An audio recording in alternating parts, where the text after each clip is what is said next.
Today we're talking multi-tools, specifically Leatherman. Why? Because Leatherman makes some of the best multi-tools in the world. I have to say I am a huge fan of Leatherman, and if I'm going to use a multi-tool, more times than not, I will choose a Leatherman. But I will also say that Victorinox, their Swiss tools, are superb. They're very nice, they're very well polished, they're kind of rounded off very nicely, high quality. They're also multi-tools too. I've never reviewed one on my channel, although I have owned one before and I was very pleased with it. Besides that, I'm also a big fan of SOG's multi-tool options as well. If I had to pick between the three companies, I'd go to Leatherman every time, but I don't have to pick. So I enjoy all three companies' offerings. They all have something to bring to the table. SOG, their kind of cam system they have with the kind of gear pattern pivot, it is superior to even a lot of Leathermans in giving you an awesome grip for the pliers and such. But, you know, generally speaking, Leatherman is the king of multi-tools. I don't care who you are, I don't care what you think, that's my opinion, I'm allowed to have it. But yes, there are other options out there which are just as nice, if not nicer for certain people. Just depends on what you need. And the purpose of this video is talking about what you need in a multi-tool, because you're constantly asking me. You're asking me messages, Jeff, please review this multi-tool, please review that one. Well, I don't own them all to review, nor do I have the capability of reviewing them all anyway. But what makes one multi-tool better than another? Here's a bunch of different Leatherman models. We have the rebar, Charge TTI, Sidekick, the Wingman, the Fuse, the Kick, the Blast, the Wave. What's the best one? What do you think? Which one's the best one here? Well, the best one's the one that's going to basically fit your needs the most. You could have, let's say, the Charge TTI, which I think is one of the nicest ones out of these options here listed. Just simply because it has the best blade steel, the best overall design, the most options in way of tools. But you know what? If there's tools on here you're never going to use, what's the purpose of spending the extra money to get that? Just like Victorinox. A lot of people ask me, which Victorinox model should I get? Should I get the Soldier? Should I get the Huntsman? You know, what should I get? I don't know. Well, figure out exactly what tools you're going to use. You know, if you have to basically go with a model that's bigger and have tools you don't use, that's a little bit better than having tools that's not there.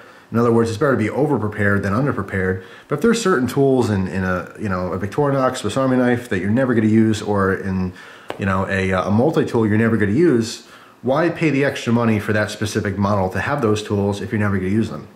Yeah, it's going to have options, but it's also a bigger package. It's going to be heavier, it's going to be bulkier. So you want to kind of fine-tune. When people ask me, what Victorinox should I get, or what Leatherman should I get, what Swiss tool should I get? I don't know. They all look great. I don't know what I'm going to use. You got to really think of it. Think about what you're going to be using your tools for every day, and basically pick the smallest one that's going to fit all of your needs. That's what it comes down to. So what I have here is a paper I got with my Wingman, and I've also got this paper with my Leatherman Wave, my second one that I had. And this is the best guide.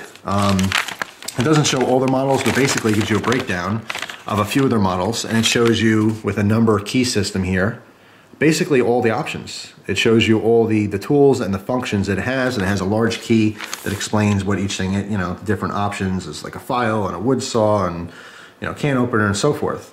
This is an awesome reference, a quick visual reference when people ask me in messages, hey, here's what I want a multi-tool for, and they actually give me a list of, like, I'm going to be doing this, this, and this. I'm going to be in the woods, or I'm going to be using it camping, or whatever. I'll reference this paper here, and I'll say, okay, well, you know what? You might want this one because of such and such reasons. And I use this as a guide all the time. Now, not everyone has this paper guide, which is awesome. You should have a paper guide like this because it's just very handy. But I did see that on Leatherman's website, they have a nice page that compares all the different models. So basically you have a drop-down menu, you pick one model, and it shows you all the features, and you could do this with 3 or 4 different models to compare them to each other. So you can basically look down the list and say, you know what, yes, I'll use that, no, I won't use that, yes, I like that blade steel more, yes, I like this option more than the other one. So I put the link in the description box for you to click on. If you are in the market for a multi-tool right now, and you're considering Leatherman's specifically, check out this link. Go to their website, compare all the models together, and figure out which one would best work for you. It's really that simple. It saved a lot of time as far as research. This specific page on Leatherman's website, it's a great way to compare the different models to each other to figure out which one might best suit your specific needs. So speaking of Leathermans, it's not on this page, but I do have this Leatherman to review very soon. I've had this for a couple months now, but I've only been using it recently. This is the Leatherman Mutt. and I can't wait to review this thing. This thing is a beast, but it's definitely a lot more multi-tool than a lot of people are ever going to need. So it may not be the best option for you, although it is an awesome option for a lot of different people. And this is definitely the multi-tool to have in your MOLLE vest if you happen to be all tacked out somewhere. Of course, it does weigh a lot, but gives you the best options, has some different features and functions in here for your rifles and so forth. You'll see a big review on this in the future. But right now I've been enjoying it, and I will have a review on it fairly soon. I just want to get more time, hands-on time with these things. Even though I've had it for a long time, I haven't used it for a long time, so it'd be unfair to do a review right now. But so far, my first impressions with it is a beast. It is a heck of a multi-tool, and certainly the only one in its class that does offer all the things that this offers. It's very, very hard to find something that can match this specific tool. But it's expensive. It's expensive, it's big, it's bulky, it's heavy. It's not going to be for everyone. But I'm sure a lot of people will, in fact, like it anyway and want to invest in one. So you can look forward to that review in the future sometime. But for now, I really want to make this video saying, you know, if you buy your multi-tools, save the paperwork. A lot of people don't look at the paperwork. I'm guilty of it. If I get something new, a knife, flashlight, whatever, most of the time I just chuck the packaging, chuck the instructions, because I'm a man. And a man knows what he's doing, and if I don't know right away, I'll figure it out on my own, right? That's a man's way of thinking. Well, sometimes men can be dumb. I admit that too. And sometimes my ego gets the better of me, and I don't need instructions. I don't need directions. Make a turn by the barn, I'll be fine. Yeah, well, you know what? Sometimes we're wrong. Men are not always right. So save this stuff. It's a great reference sheet. But if you don't happen to have this, or if you're looking for your first multi-tool, or whatever the case may be, check out the link below. Go to Leatherman's website, and at least within their models, you can compare a bunch of them and see what might work best for you. So I just want to get that out there in case anyone is still in the market for a multi-tool right now and kind of wondering which one and why. Well, hopefully this will help narrow down your research and help you to pick something that's going to work good for you. So that's all. Thanks for watching.